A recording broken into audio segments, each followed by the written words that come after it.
And now, broadcasting live online on your smart speaker and on Facebook Live. It's time for another live podcast. This is Superpod 2020.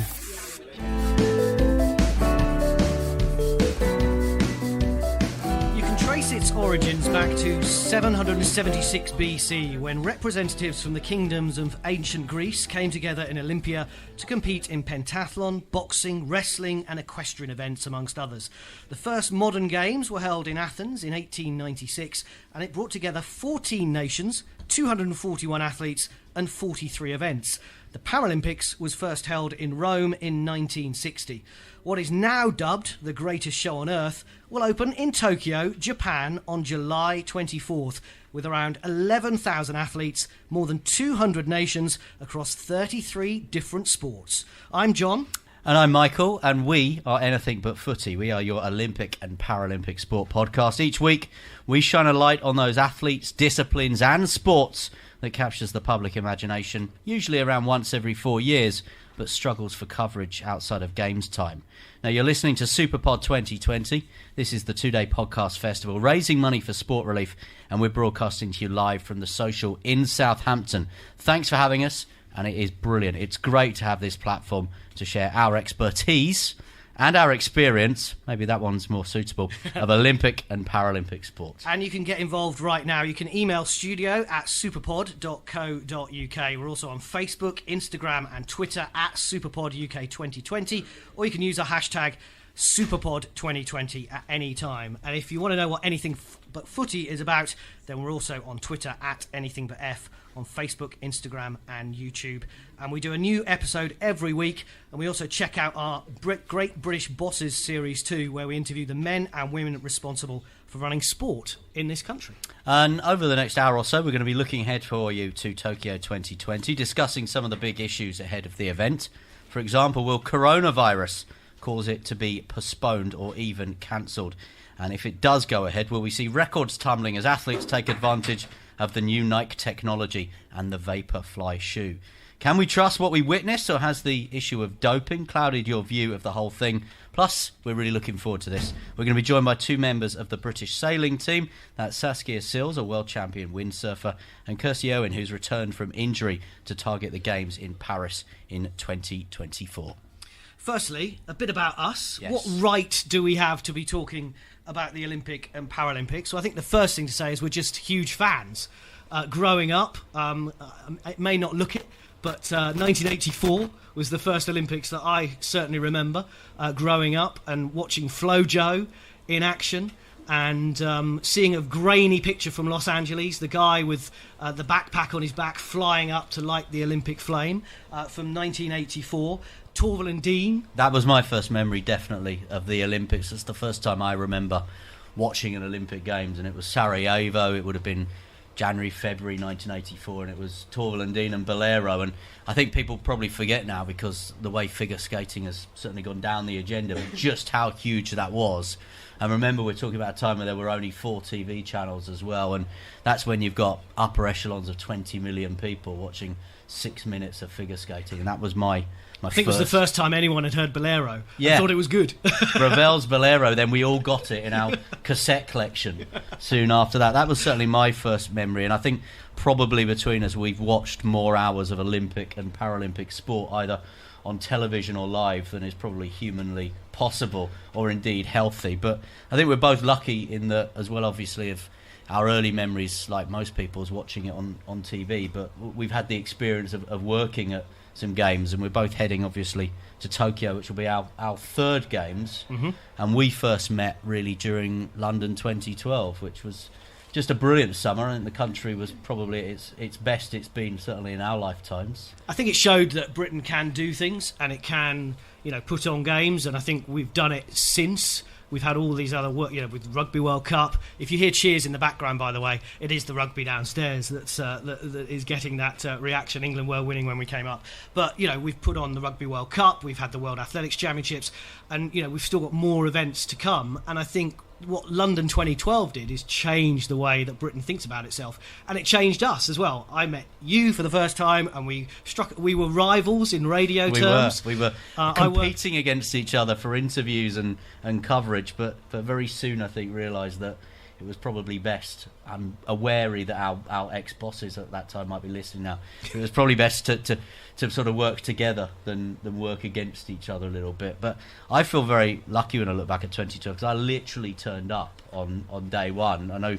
you were covering all the build-up for LBC Radio as it was at the time. Yeah. I turned up fresh from covering Leeds against Torquay in a pre-season friendly, which clashed with the opening ceremony. And I tell you what, Leeds and Torquay had nothing on Danny Boyle's opening ceremony, the Neil Warnock Leeds United team. We should say we are football fans, although our podcast is anything but footy. Yes, we're not anti-football in any way, shape. In fact, I used to do a show on LBC, as previously mentioned, where I used to talk football all afternoon and just talk about goals going in. But we wanted to highlight sports that we think, and we'll meet some athletes later, who, week in, week out, are competing and putting themselves through the pain of what they have to do to try and become gold medalists and medalists, or just even going to the Olympics. And I think that was really... But they don't get coverage. No, and I think that was really formulated in our minds in 2016 when we were both in Rio. And it was very difficult for us because we were in that bubble of being in Rio de Janeiro covering the games.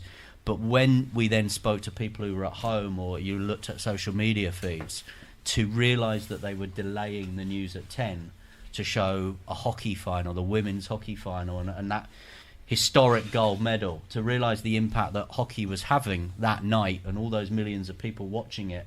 And we were sat there in the stadium enjoying it, but to realise that Hugh Edwards was sat in the news studio back in London waiting for this hockey penalty shootout to finish, we realised, I think, at that point that actually these hockey players, these sports deserve their moment in the sun more often than just once every 4 years. We'll hopefully talk a bit more about who we've met and who we've interviewed and various things as the show goes on. But we talk about Olympic and Paralympic sport week in, week out, and the big topic at the moment is something that sport is not going to be immune from.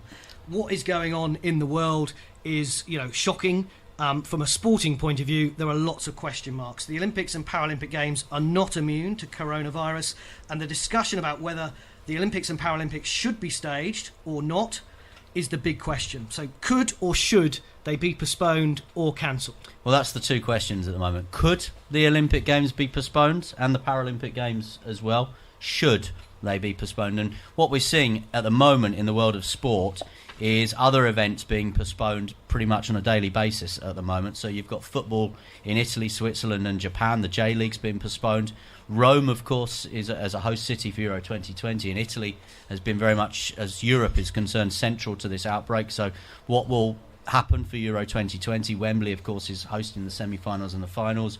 You've got Six Nations match postponed. You've got the F1 Grand Prix in China postponed.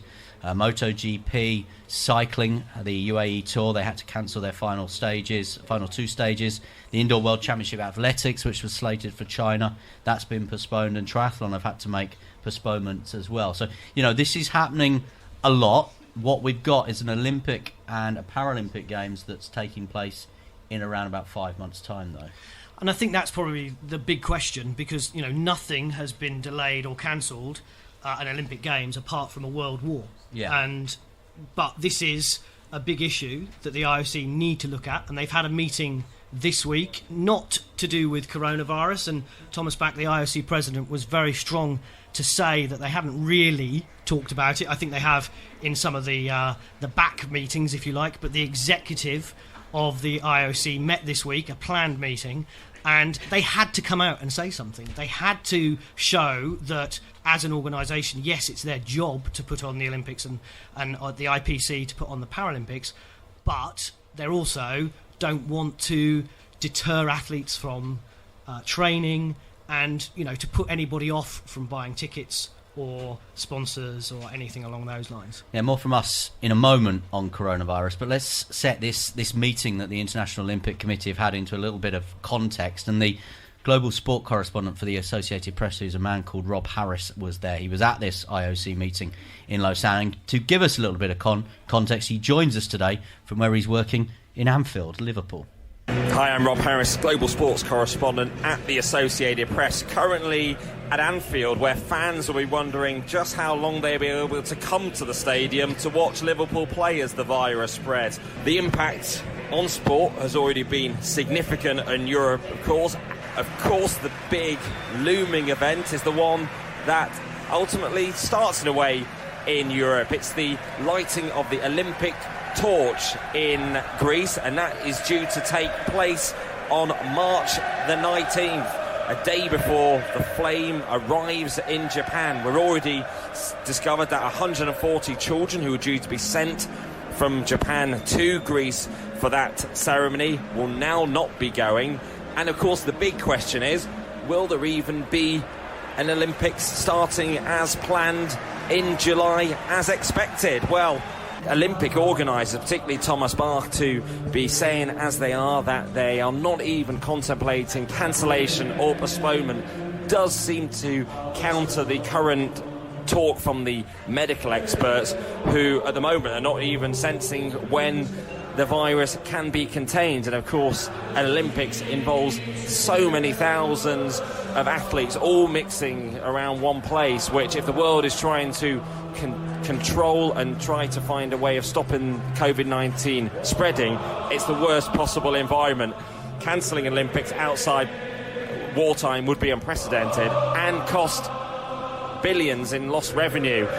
That's Rob Harris, who is the global sports correspondent for the Associated Press, and as you could quite clearly hear in the background, talking to us there as the teams were coming out at Anfield as Liverpool were playing today. And I think it's probably important at this point to try and correct some of the misinformation that I think we've heard this week about the Olympics and coronavirus. And the Japanese Olympics Minister, Seiko Hashimoto, has said that the contract between Tokyo and the IOC allows for a postponement within 2020. But I think it's key that it's not a Japanese decision. It's not the decision of the organising committee in Tokyo. If this Games is to be postponed or if it's to be cancelled, it is in the IOC's decision. The bid book, you might remember it from when London got the Games, is huge. The contract you have to sign to be a host city of the Olympic Games is massive. And in that book, it's up to the IOC. It's not up to Tokyo. It's like a franchise. It's like to do it simply, it's like a Domino's franchise or a McDonald's franchise. You buy the brand. Tokyo have put billions into this to try and get their country back on certainly their economy growing. They've had natural disasters with earthquakes and even man-made disasters with the nuclear explosion at Fukushima. They are trying to put themselves back on the map. So they have invested in this brand. But as you rightly say, it's not down to them to call it off. It's the IOC's decision. Yeah, it's clause 66 of the bid city host contract. There's a lot of clauses, but 66 is called termination, and it basically says that the IOC can withdraw the Games. Now, it did that, as we were hearing from Rob, during wartime, 1916, 1914, 1944. And what clause 66, the termination clause, says is that civil disorder or a boycott can mean cancellation of the Games, or if the safety of participants is threatened for any reason whatsoever. And terminate is the phrase that they use, not reference to postponement. What is your gut feeling then? Do you feel that the Games could be just cancelled completely, or do you think that we could maybe have the Games later on in the year when we've got a bit more of a handle on COVID-19? I think at the moment there are more important things going on in the world than whether the Olympics is going to go ahead or not.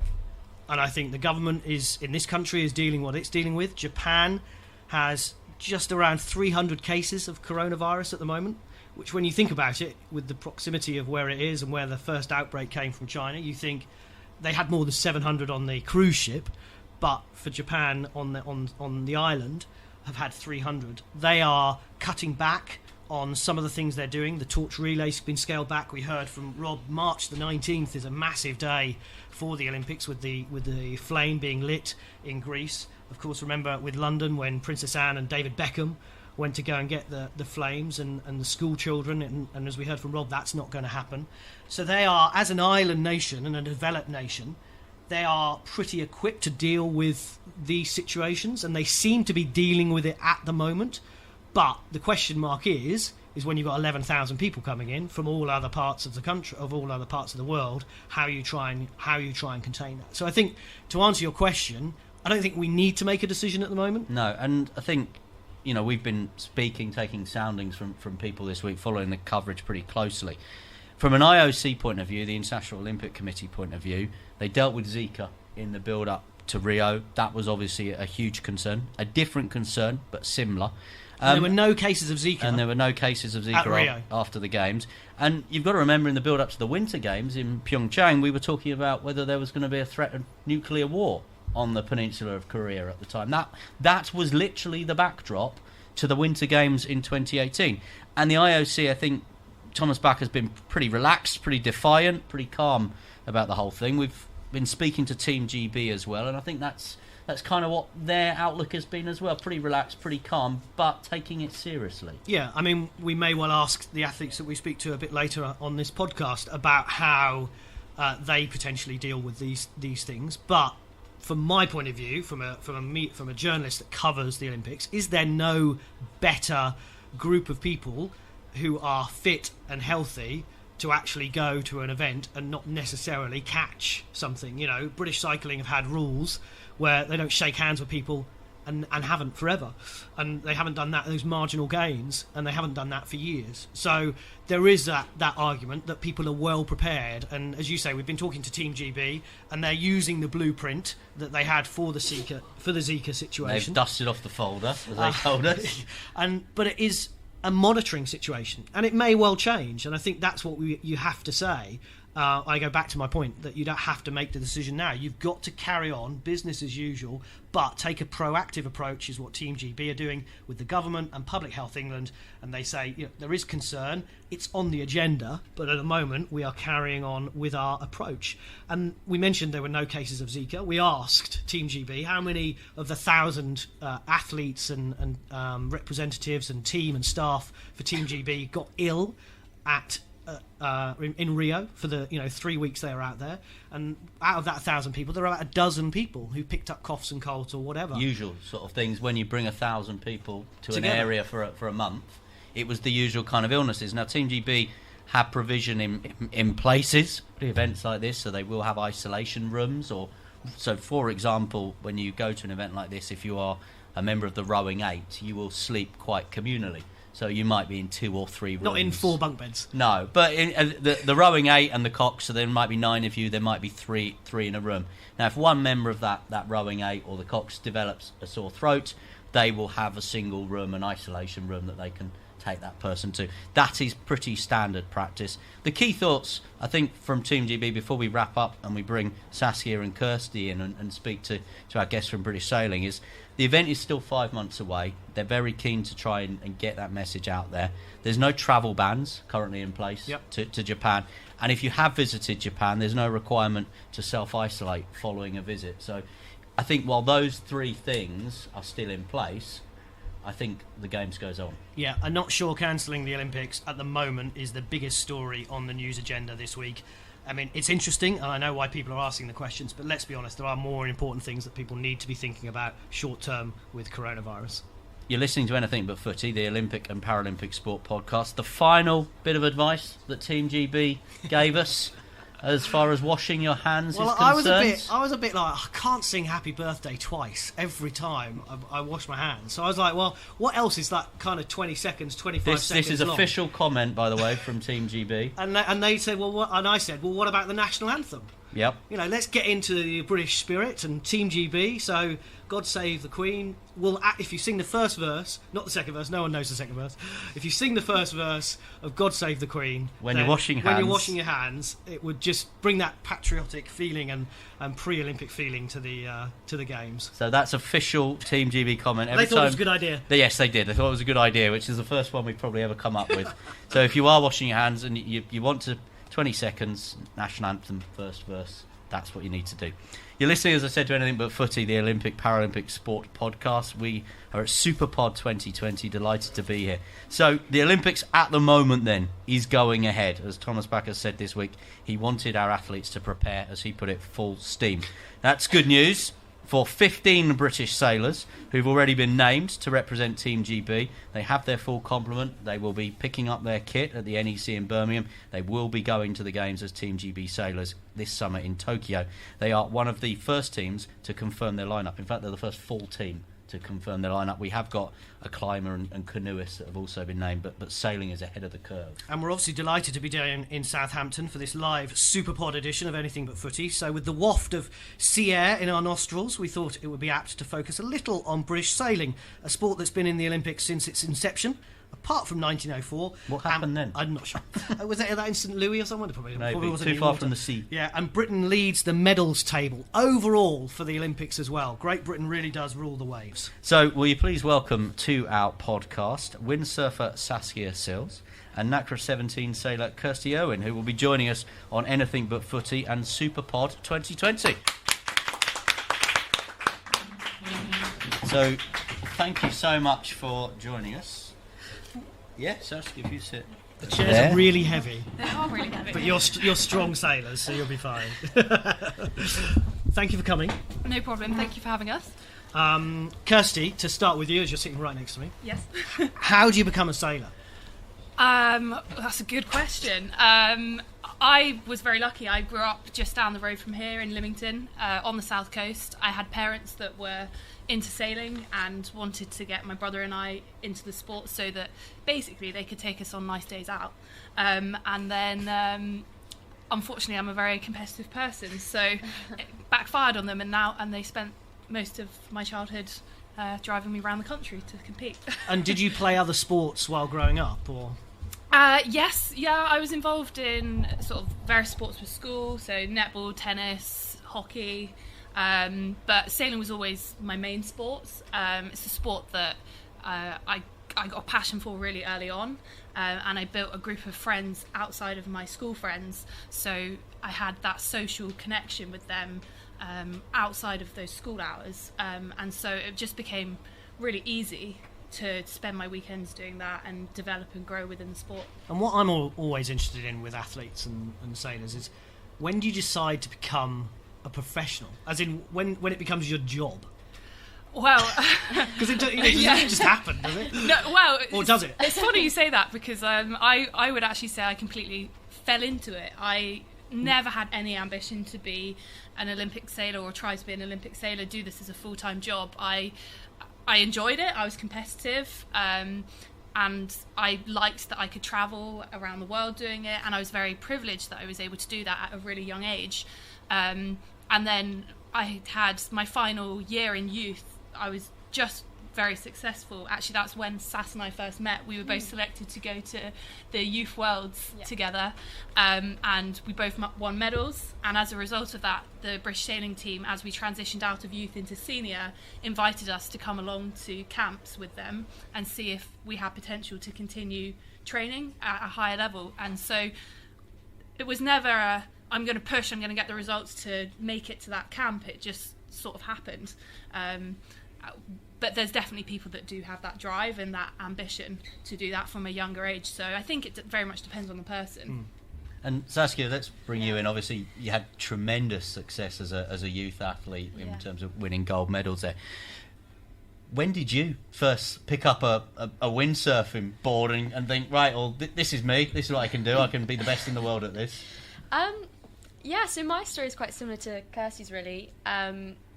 When I was younger, my parents kind of took us along to the local kids club at our local lake, and my older brother, actually started sailing, and he would see the windsurfers going up and down the lake, going super fast. Do you think windsurfing is a bit cooler than sailing? Was that it?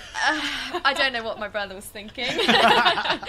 But yeah, so he was begging my parents to allow him to try windsurfing, and they don't really have a background in sailing or windsurfing. It was just kind of the local kids club which did sailing. That's why he did it. And so one day he was finally allowed to, or the opportunity came up for him to try windsurfing, and he was just hooked straight away. He loved it. And he went on to be a very successful windsurfer as well. And I, at that age, I think it was 2005, so I must have been 7 or 8. I adored my brother. He still is my hero. He's amazing to me. And I just wanted to do everything my brother did. And so I just wanted to try windsurfing too. And I also have an identical twin sister. So it was kind of a little family thing, and we just enjoyed being out on the water together. Kind of spur each other on. Yeah, exactly. So was it sort of just social and for fun initially? Absolutely social to begin with. Yeah, it was never kind of a you're going to start sailing and then start winning and be an Olympic sailor. It was just pure fun. I remember my favourite races used to be where they would fill milk bottles full of sweets. I used to just throw them out to the sea. Sounds good. Yeah, it was excellent. It still is my favourite race. Where is this exactly? Yeah. And we all would have to go and race and kind of work out how to get to these sweet bottles, which weren't at a fixed point. So it was kind of bringing all kind of race skills and stuff into our sailing, which we didn't really realise it was doing at the time. And then, of course, at the end, the person with 10 sweet bottles actually had to share all the sweets around. So it was that's like refuelling, isn't it, for you athletes? Yeah. Yeah. So that's kind of my fond memories, and just as a family, like being together at the weekends, kind of doing things together was really nice. And being out on the water with my twin sister Imi was like lovely, and we always kind of enjoyed training together, and always wanted to try and be like our brother and get to where Sam is. And I think just through our enjoyment is how we progressed along the circuit. We're really fortunate in the UK that we have a really great kind of backbone of racing events every month or every weekend that you can join in on if you want to. And we're also really fortunate our parents gave up their time to take us around the UK racing. So yeah, that's kind of how we got into it. And a question then to both of you, really, and we talked about your success that you both had as youths. Was there a moment, was there a point then when you thought as a teenager, you know, I'm quite good at this, I'm a bit better than the rest of them?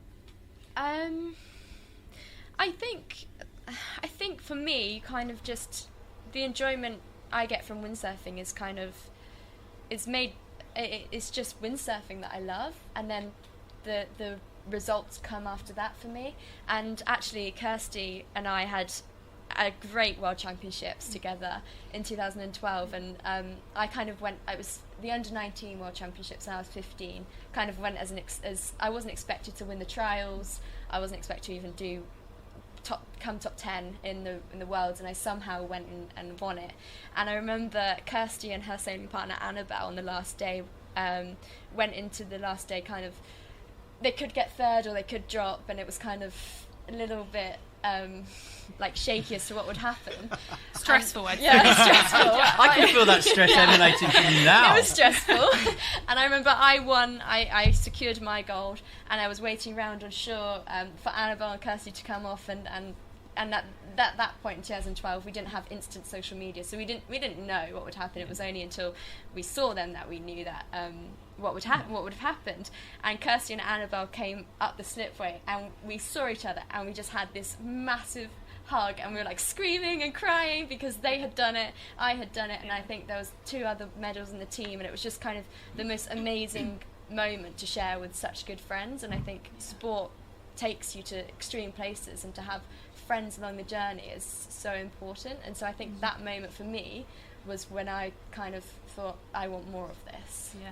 And actually, weirdly, those other medals that Sass has just been talking about, there was a gold medal that my now sailing partner won. So it's weird. We all won medals in that moment, on that day, and we've all sort of carried on this journey together. And yeah, so now I sail with Rupert as a team. So it's weird that moment maybe where we first both experienced that success and maybe understood what that could mean for the future for us. We shared that experience together. You heard us prattle on about our love for the Olympics earlier on. I'm going to name drop here. There might be a few name drops in the next half an hour. Clunk. When we were talking to Max Whitlock, Britain's greatest gymnast, he basically said growing up it wasn't something that was on his radar. He didn't want to be an Olympic champion. He just kind of fell into it. He was good at gymnastics, and he's grown, and and he babyface Max came on board in London 2012, and then obviously did double gold in Rio. So is it the same for you guys? Do you have this passion for the Olympics, or is it the passion for your sport? I think it's a passion for the sport ultimately to start with. I don't know if you've ever sailed, but sailing can be pretty brutal. I've done it on a duck pond. Yeah, it can be Cross-channel ferry. Well, it can be. It's cold. It's wet. It's pretty miserable. And so I think if you don't have that love for the sport initially, you're never going to get anywhere, because until you have really built that love for the sport, you don't appreciate how amazing it is to be out there on the water and really appreciate the amazing feeling that you get from sailing. And it would be so easy as a 7-8-year-old to just be like, this is rubbish, Mum. Yeah. Why are you making me do this? Yeah. But if you can just drive through that, you have the most amazing experiences and the opportunities, like I said earlier, to travel around the world and go to these awesome venues that you would just have no opportunity to go see if you weren't doing sport. So I don't think it's necessarily having that Olympic goal on your radar for most sailors. I think it's having that love for the sport. So then, Saskia, how important is the Olympics for sailing? Because actually, for every 4 years, you get that focus. Yeah, the Olympics is extremely important for sailing, and I think it's extremely important that they have athletes that love the sport enough to be able to put up with some of the really horrible dark moments to be able to push themselves to get medals for sailing. We're very fortunate in the UK that we're lottery funded, our sport, so every 4 years the amount of lottery funding each sport get is determined on how many medals they win for the UK. And so really, I mean, it's unbelievably important that for sailing that the Olympics are held and that we do well there, so that we can get the funding that is good to get us to the next four Can I ask you? You're obviously very young for London 2012. What was your first Olympic memories then, both of you? My first Olympic memories was I think it was 2000 Olympics. I would have been 4, and I remember I remember holding myself up against my parents' bookcase watching the athletics. Right, yeah. In Sydney, yeah. And I think I was wondering as well, how did they get there? Because I couldn't understand the aeroplane. I thought they had to drill through the ground to get to Australia. So they go literally down under. So I would have been 4, but I remember that memory, and I remember thinking, whoa, that's cool. But that's my first Olympic memory. That's impressive. Gosh, how do you remember that? Yeah. I can see it in my head now. I can't. I was 24 and I can't remember the games in Sydney hardly. This is going to sound awful, but I could not tell you my first Olympic memory per se. I just remember suddenly having an infatuation with it. Definitely when we were at the Youth Worlds, so the Olympics in 2012 were about to happen, and there was this huge hype around it, and it was amazing to be part. We weren't obviously part of Team GB, but we were part of the youth sailing team in that year, and there was so much hype around it. It was such an amazing space to be in, and to be part of that. I actually got injured just 2 weeks before that Youth Worlds, and I had to go see a physio for the team, and I got special access to the sailors village down in Weymouth, the Olympic village. Wow. Which was really cool. I was injured, but I was like, this is a really cool thing to have been able to do. And I just remember having my accreditation and sort of driving up to the barrier, because there would have been the army there, and everything would have been locked down. Yeah, everything was locked down because the games was literally about to start, and there's me in my Honda Jazz having just passed my driving test, knocking on the door of British Sailing asking to come in. Brilliant. I think as well the youth sailing team that we're talking about is kind of dubbed as the closest you can get to the Olympics as a youth sailor. There's a really tough selection process. There's one girl, one boy that goes from each discipline, and so I think to be in that team 2 weeks before the Olympics started, and being a successful team that won the Nations Trophy at the Youth Worlds was such a big thing for the British sailing team. I think it really felt like they were thinking, okay, well, the youth team's done really well. Let's see how the senior team's going to do. And I think that kind of cemented the passion towards the Olympics for me as well, being part of a successful team at such an important time. And I think what a lot of people maybe don't realise, and we're going to speak more to you later on in the podcast, with sailing, is that you can be the second best sailor in your class in the world, but if the best sailor comes from the same country, and you think about someone like Giles Scott, who's sort of stuck, if you like, behind Ben Ainsley, having to wait his turn, you don't get to go to the games. It's to just get in the British Olympic team is an achievement in itself, isn't it? Huge. Yeah, it's absolutely brutal. I think it's a really hard concept for lots of people to wrap their head around. I think if you look at athletics or swimming, sort of sports like that, everyone kind of knows there's a qualifying time you have to hit, and if you hit it, you get to go to the games. But as an example, we have 2 teams who are ranked number 1 in the world currently who will not be going to the Olympic Games because they didn't win the trials. And it's absolutely brutal, and it's heartbreaking for those teams. And we work our arses off for 4 years. And to get to that point and be not ranked number 1 in the world and then not get that privilege to go to the Olympic Games, I just can't imagine how hard it is for them. But equally, we are sailing in a nation that has so much talent that those opportunities, it makes you really appreciate them when you get them. And so, as brutal as it is, you know that that's the game from day one. And you know, if you don't perform at the right moment, that is it. If you allow your teammates to beat you, unfortunately, that's the sport.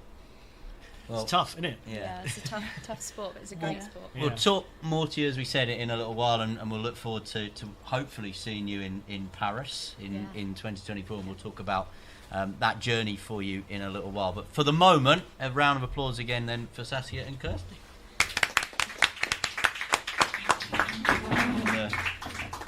So you are listening to Superpod 2020, broadcasting to the world from the Social in Southampton. There are many ways to listen to us. We're live on www.superpod.co.uk. We're also available on Mixlr and TuneIn. Just search for Superpod 2020 or ask your smart speaker as well. Plus, we're also streaming live on Facebook, thanks to our friends at Sona Television. We're raising money today for sport relief, and if you can spare any money, please do donate. And to donate through our Just Giving page, head to superpod.co.uk, click donate in the top corner, and every single penny that you give goes to sport relief, helping them to support those in need, both in the UK and the world's poorest countries.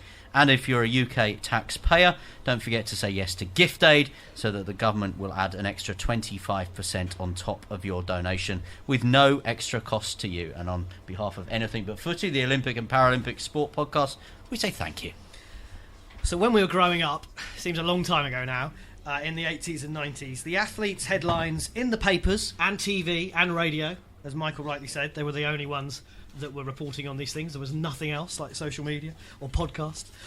Mainly was all about racing, winning and gold medals. So many superstar names roll off the tongue. Seb Coe, Steve Cram, Linford Christie, Sally Gunnell, Tessa Sanderson, Daley Thompson. But now a week doesn't go by when athletics headlines hardly ever contain a mention of winning. Invariably, it's all around doping and cheating. So, on this part of Anything But Footy, the Olympic and Paralympic podcast, let's start with the biggest of them, Russia. Yeah. I bet you wondered what I was going to say, though. The biggest cheat. I was rather hoping you weren't going to mention anyone by name there, so I'm glad you've just gone for an entire nation. I've gone for an entire nation. Now, it's hard to keep up with Russia. Yep. It's not, frankly, but there's so many... It is because of all the drugs. They have been banned from competing in international sport as a nation for the next 4 years. And not for the reason that they swapped samples through a hole in the wall at Sochi 2014, the Winter Olympics that they staged. No, that wasn't enough to get them banned from competing at the Rio 2016. They literally changed the urine samples in the bottles. The McLaren report wasn't enough for the IOC to ban them from Rio. 4 years on, they continue to be defiant and tamper with evidence that they then give to the World Anti-Doping Agency, which is WADA, which we'll describe as WADA from now on. So they declared them non-compliant for manipulating laboratory data in January 2019, banning them from all sport, major sport, over the next 4 years. But they're going to appeal it, as is their right. They will go to the Court of Arbitration for Sport. Bizarrely, they're still allowed to stage Euro 2020 football matches in St. Petersburg. And they're getting events that are being moved from other countries because of coronavirus, which are now heading to Russia, flying in the face of all this guidance and advice and rulings. Yeah, just this week, Taekwondo is going to have qualifying for the Olympics in Moscow, in a nation that is banned from competing in sports moving forward. Now, any athlete who can apparently prove that they are clean and not part of the government system, and they can compete as a neutral athlete.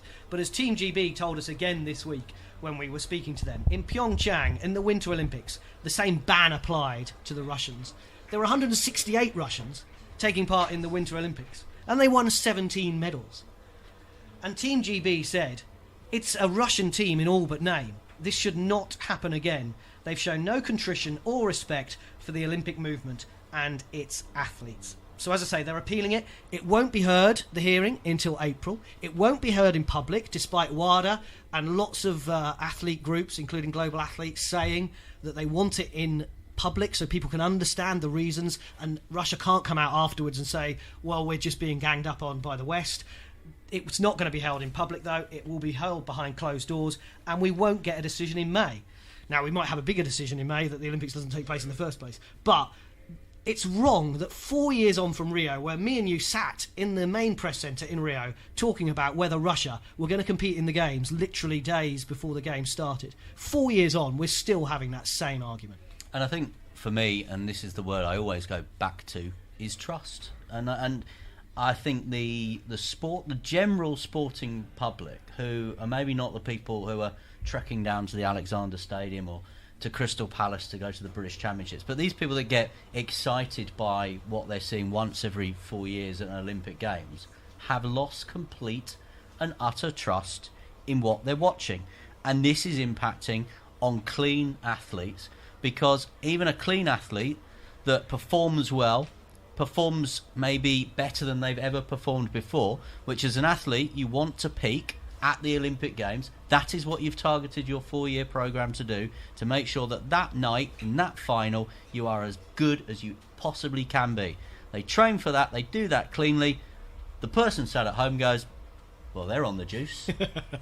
I mean, you can tell from my passion, I hate the whole story about it, and it's a complete and utter mess.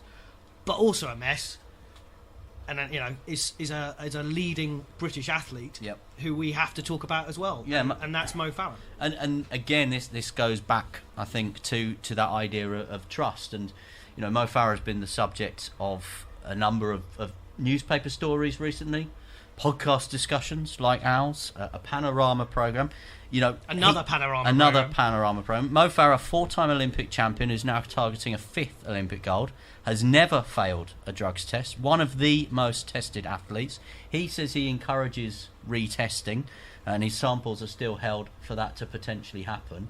But again, wherever Mo Farah goes, wherever Mo Farah competes, he's consistently being asked about doping, and this is because of his links to Alberto Salazar and the Nike Oregon project. So it's legitimate inquiries that Mo Farah is getting, because he was part of a program for 6 years that it seems now is emerging that was on the edges of what is perhaps right or wrong.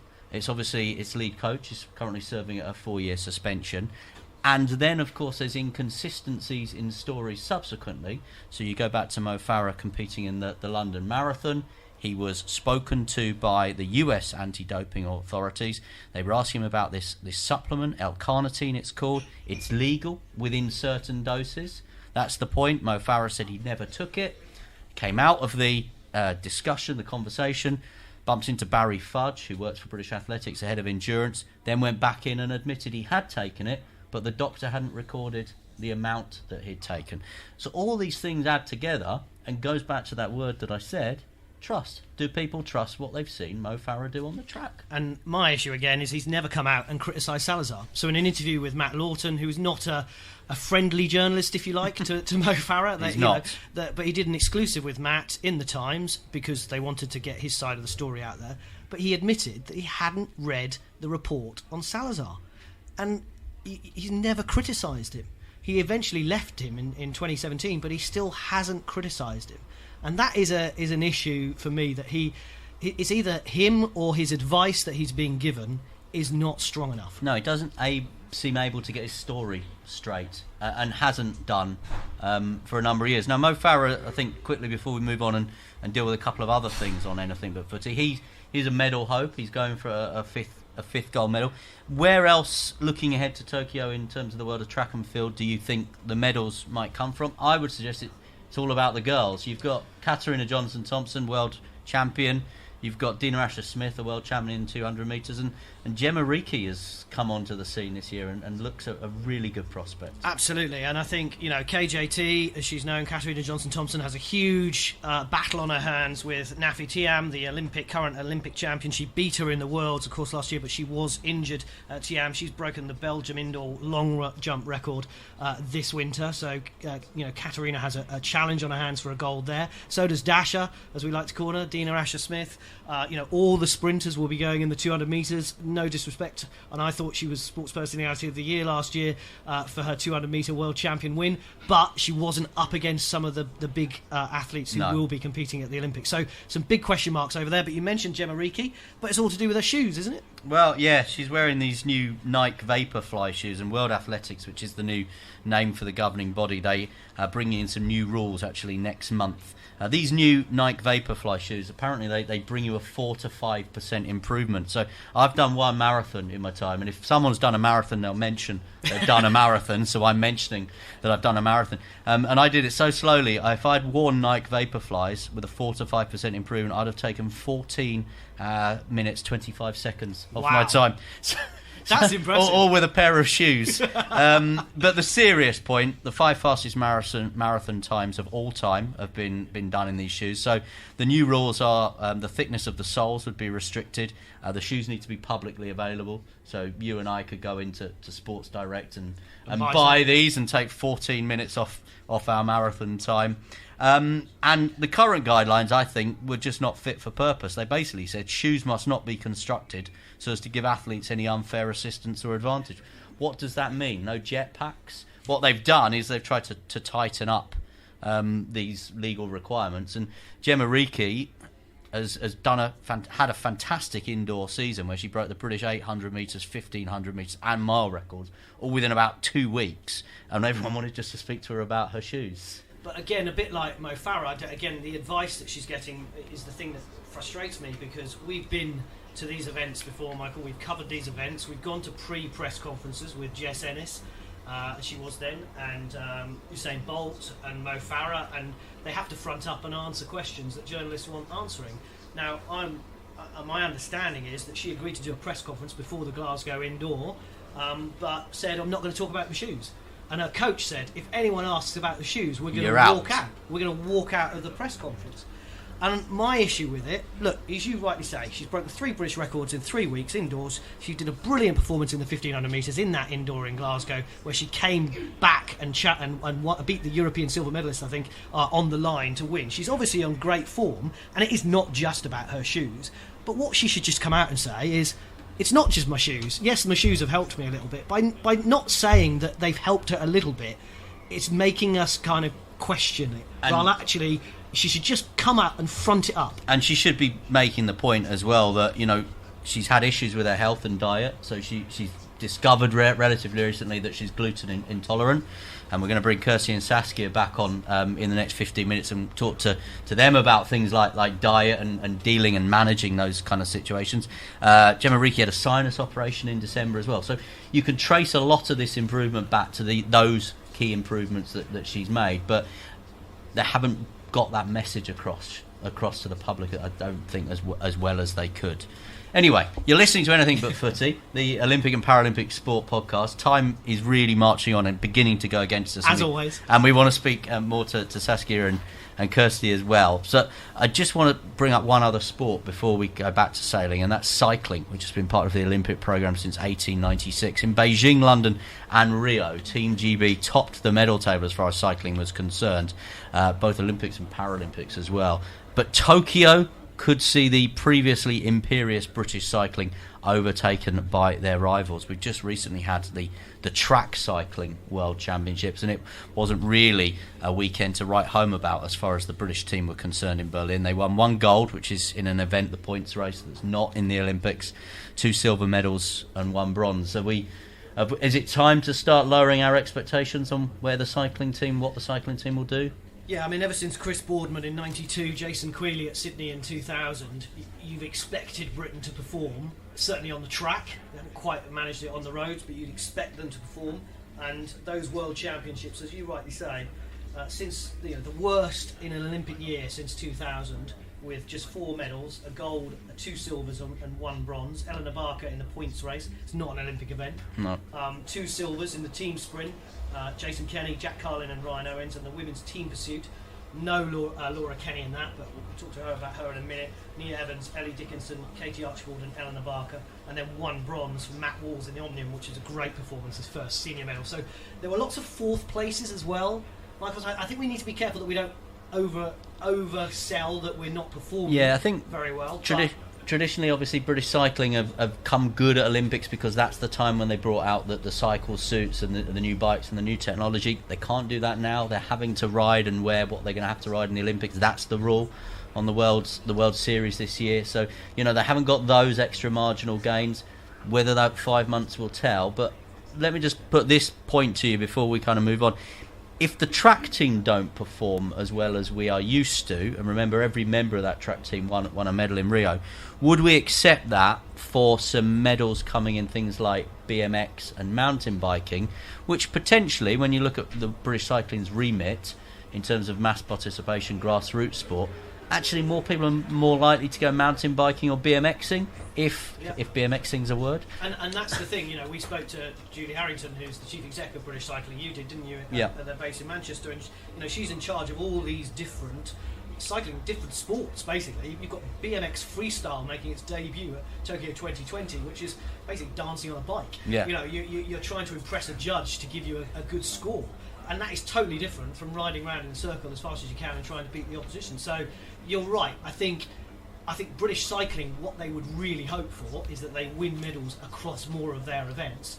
And I would say, and Jason Kenny said it, that we always come good. Katie Archibald has said it this week before competing in Manchester this weekend in the 6-day event, is, we may be going through some really heavy training at the moment. So that's not necessarily, our performance at the Worlds isn't what it might be in the Olympics, while other countries may have targeted the Worlds ahead of the Olympics. So I think we need to be careful not to write them off too early. And Laura Kenny in particular, she is a superstar. I mean, to get up from, she's done a shoulder in, she needed surgery, then to go to the Worlds and fall off and still compete in the Omnium and finish 4th as well.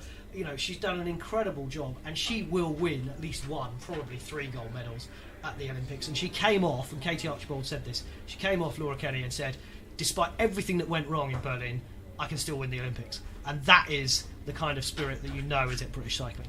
And some of those other names maybe to mention: Kai White in BMX, Kyle Evans, Beth Shriver as well, Annie Last in the mountain biking. Great Britain won a gold and a silver medal in the last mountain bike world championship, so there could be medals coming that way. We're Anything But Footy, the Olympic and Paralympic sport podcast, and as mentioned, we're in Southampton, the home of British sailing, and still with us we have Saskia Sills and Kirstie Urwin, who we will bring back up in a moment and speak to them about their hopes as we begin to move forward now into, well, we've got obviously the Tokyo Olympics, which is just round the corner, and then Paris 2024, and it will come around very quickly, won't it?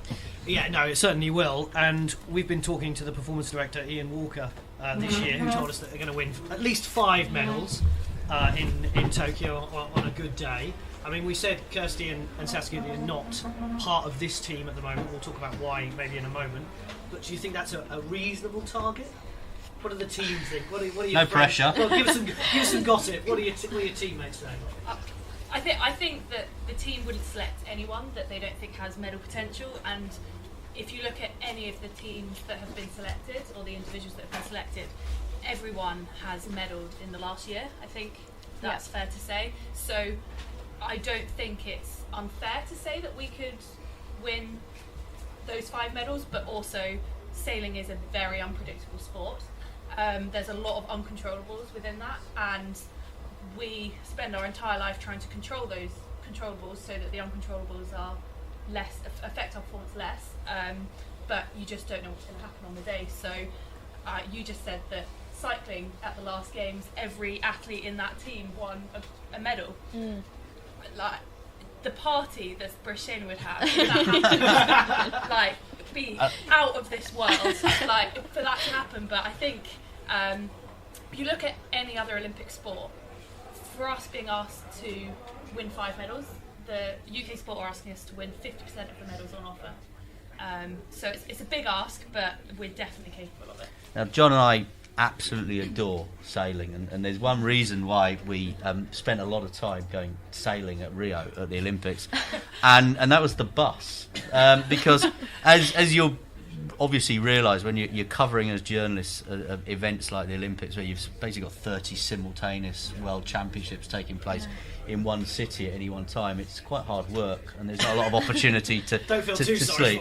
But the sailing venue was about an hour out of the city, and they put the best bus on, and it was where I had all my best sleep. It was great. Horizontal seats, so absolutely fantastic. But it's Enoshima Waters coming up this time, 15 sailors selected. And I was interested about the way you were talking earlier about how you support each other, because I always thought it was quite an individual, maybe I know you're a pair, so you work as a team, but on the whole it's individual, selfish. But is there that real team feeling around British sailing? Yeah, definitely. I think our sport is so kind of different to anything else, really, that we all kind of have to have each other's back. I mean, we're away from home for long periods of time. We are not near our friends and family, so we really have to try and find key relationships in our team to keep us going when we're away from home or stuff's going wrong. And like I said, sailing has extreme highs, elite sport has extreme highs, but also extreme lows. And so you really have to kind of pick your teammates, or not pick your teammates, but you have to kind of all be there together for each other, and then have some really key relationships in the team that will have your back when you need, and you'll have their back. And definitely Kirstie and I's relationship is one of those for me, and it's a really, really important part of our sport. So we've got about 5 minutes remaining. Where are you as far as Paris 2024? How in your thoughts is that at the minute? It's weird. It's we're 5 years away from that still, or 4.5 years, and it's already at the forefront of all the plans that I'm making, and the same for SAS. Unfortunately, me and my teammate have had a really tough year. Back in June last year, we were at a World Cup, and I fell out the boat in a crash and broke my thumb, and then had 3 months quite recovery. Crucial when you're sailing. You need a thumb. What's funny though, in the moment, it's fair to say he's a little bit pissed off at me. So he obviously was carried on sailing away from me, so he had to come back and pick me up. And at the point that he picked me back up, we're still mid-race, and I sort of said, "Oh, my thumb really hurts here. I think I might have broken it." And he just said, "Well, you've got another hand, pull the kite up." Exactly like that? That tone and everything, you can imagine it. Fortunately, you're friends, as you mentioned. Yes, fortunately, we were able to move past that.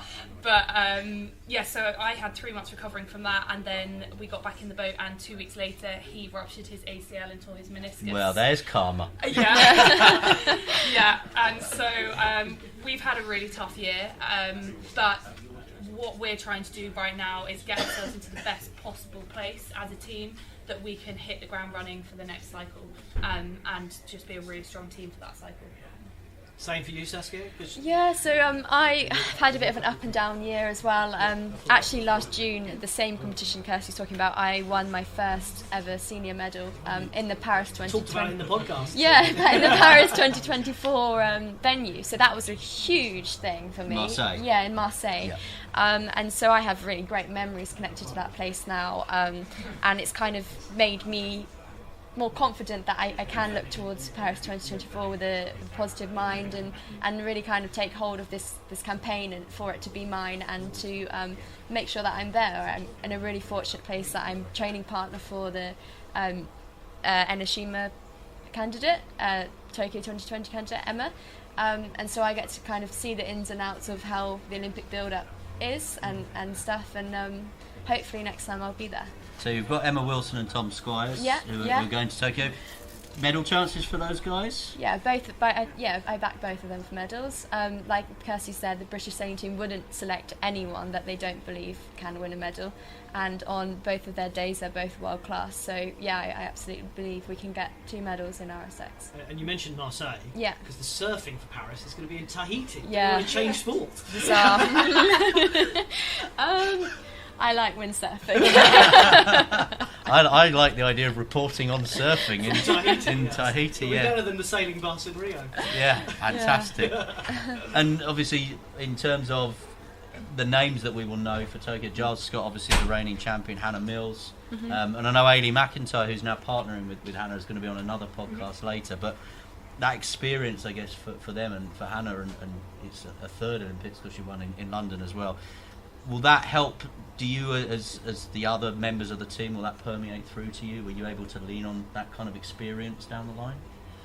I definitely think so. The British sailing team is really privileged that we have athletes that are really experienced. I think in other sports you get athletes moving through the sport a lot quicker. Swimming is an example of that, where actually sort of that retirement age is a lot lower. So we're really lucky to be able to lean on that experience and learn from those athletes, and maybe the mistakes they've made and try not to make them, maybe, or ask for a bit of advice on maybe a situation that you haven't had before and you haven't experienced before. And I think those experienced athletes within the Olympic team are really, really crucial to helping maybe the new athletes that haven't been to the Olympics before navigate that environment a bit more successfully. Well, Kirstie and Saskia, thank you so much for joining us at Superpod. We wish the whole British sailing team huge luck. Pass that on to them, won't you, for Tokyo? And we will follow you two very, very closely, of course, ahead of Paris 2024. So all the very best for that. Thank you for having us. Yeah, thank you. It's been great to be part of Superpod 2020. Superpod has been made possible thanks to our sponsor Debonair Images, commercial, portrait, product and wedding photographers, as well as sponsoring the event and also donating 20% of all work undertaken or booked from now until the end of March. You can check them out on their website, debonaiриmages.com. You can find them on Instagram as well. Now, we are Anything But Footy. Thank you very much for having us, your Olympic and Paralympic sport podcast, and we're going to wrap up now, of course, just by linking into a video that they're playing as part of Superpod 2020. We're here, as we said, this weekend, raising money for Sport Relief, who help disadvantaged people all over the UK and beyond. So let's take a look at one of the many ways that your money helps people right here in the UK. Thank you.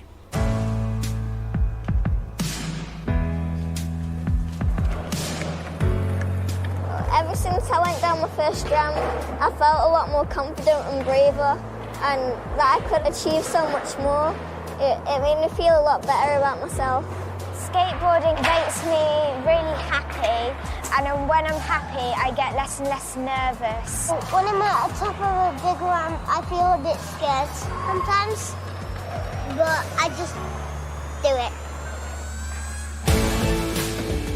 At school, I used to be really shy. I was really bad at making friends, and I used to let people pick on me. It made me feel really sad and really small, because I didn't have the voice to tell them that they were wrong.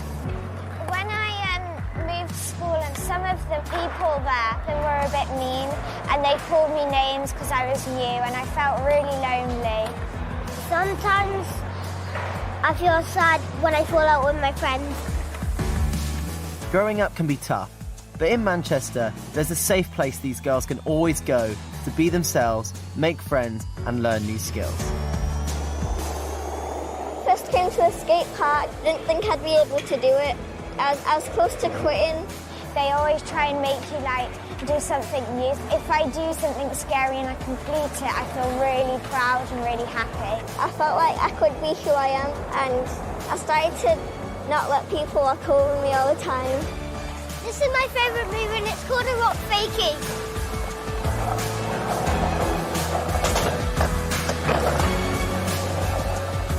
I like it when it's girls' night at projects because it's a really easy place to make friends. This is my favourite move and it's called a kick turn. It's really fun and you learn new tricks and I see all my friends.